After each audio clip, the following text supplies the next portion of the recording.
Let's take a look at number 19, the integral of x squared plus 1 over x minus 3 times x minus 2 squared dx.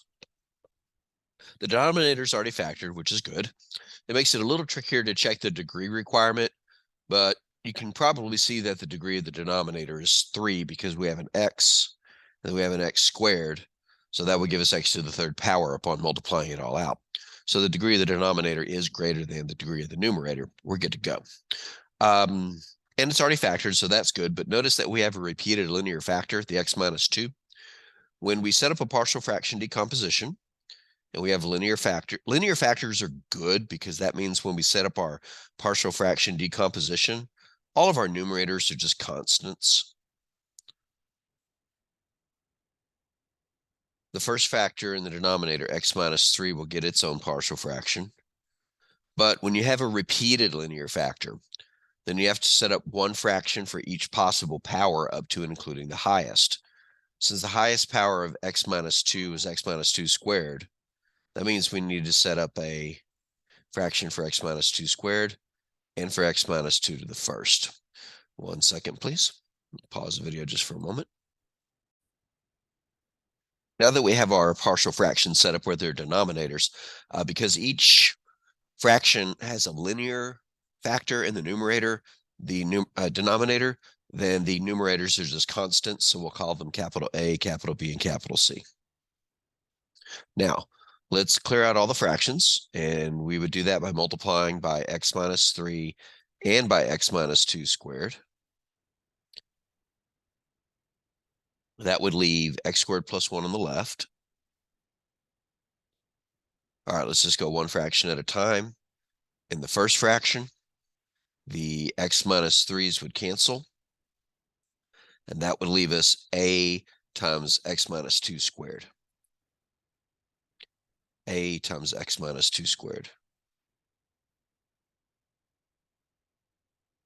Plus, in the second fraction,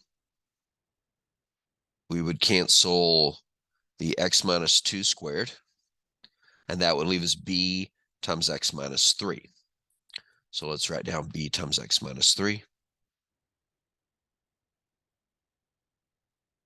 Plus, in the third fraction, one of the x minus 2's would cancel, but only one of them.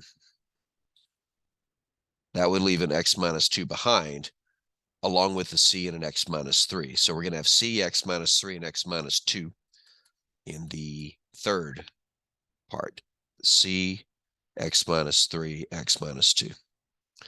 And remember, when we have repeated factors, then we're not going to be able to find a, b, and c, well, instantly, but then again, maybe we can. Who am I kidding? We're going to find them. Let's start by letting a equal 2. Excuse me, x equals 2. Because that will take out this and this. And that will leave us, when x equals 2, on the left, x squared plus 1 becomes 2 squared plus 1, which is 5. On the right, the two yellow terms cancel, and when we put in 2 for x, we get b times negative 1, or negative b. This immediately implies that b is equal to negative 5. So that worked out pretty cool. All right. Now let's let x equal 3.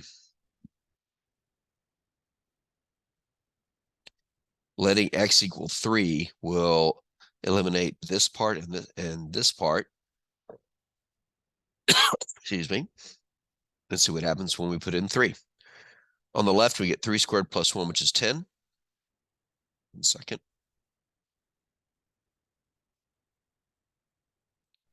And on the right, when we put 3 here, we get 1 squared, which is 1 times a is a. So right away, we pick up the value of a. We have b equal negative 5. That was not supposed to be a highlight. It's supposed to be a box. We have b equals negative 5. And we have a is equal to 10. But now we've run out of values of x that will annihilate all of the factors because there are only 2 unique factors. So we have to pick another value of x to plug in and then just work with what we have. I'm going to put in x equal, you would think 0 would be good, but I'm looking at all the factors and they'll all become negative when x is 0. Not that I can't deal with that. I can. You should be able to also. I just like to choose numbers that make my life a little bit easier. I think I'm going to choose x equals 4. Well, why would I do that? Because 4 minus 3 is 1, and 4 minus 2 is positive. I like those things in numbers. All right, if I put in 4 on the left, I'll get 4 squared plus 1 is 17. And now when I put in 4 on the right, I'm really going to multitask here. When I put in 4 here, 4 minus 2 is 2, 2 squared is 4, but a is 10. So I get 4 times 10, which is 40, plus, when I put 4 in here, 4 minus 3 is 1, times b, well, that's negative 5. 1 times negative 5 is negative 5, so we'll just make this minus 5. And when I put in 1 here, excuse me, when I put in 4 there, because I'm putting in x equals 4, 4 minus 3 is 1, 4 minus 2 is 2. I get c times 1 times 2. Well, c times 1 times 2 is 2c. It's positive 2c to be specific. This is pretty easy, something to solve. 40 minus 5 is negative, is 35. If I subtract 35 from both sides, I get negative 18. Yeah, negative 18, and then divide that by 2, I get c equals negative 9. I highly recommend writing out the algebra, but I'm going to double check it just to make sure. In fact, if I was going to do that, I should have just done it in the first place. We get 17 equals 35 plus 2c. Subtract 35. 35 minus 17 is 18, but it's negative. Yeah, I get c equals negative 9. Okay, so now we've got the numerators from our partial fraction decomposition. Let's move that up here. A was 10, so we have 10 over x minus 3. Again, that comes from putting a equals 10 into this fraction to turn it into that fraction. In the second fraction, b over x minus 2 squared, b was negative 5, so we'll pull the minus out in front and put the 5 on top, and then over x minus 2 squared. And again, that comes from taking the value of b, putting it in this fraction, and turning it into this one. Be very careful with the negative. C was negative 9, so when we put it into the third fraction, we'll get minus 9 over x minus 2. Again, for clarity, c equals negative 9, goes into this fraction, turns it into that fraction. Again, watch your negatives. And then dx. All right, I'm going to need the room below here. I don't see a convenient place to put the partial fraction decomposition unless I do something like this, which I would normally never do, but I'm just goofing around. Oh, that's pretty slick. All right, so I preserved it all. A little bit crowded, but it's still there. Still kind of in the way. You know what? Adios. If I were not keeping the message on top, I would just go to the next page and continue the problem.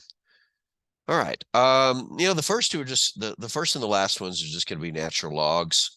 And because the derivative of the denominator is 1, there's no need to balance anything. So I know how those are going to turn out.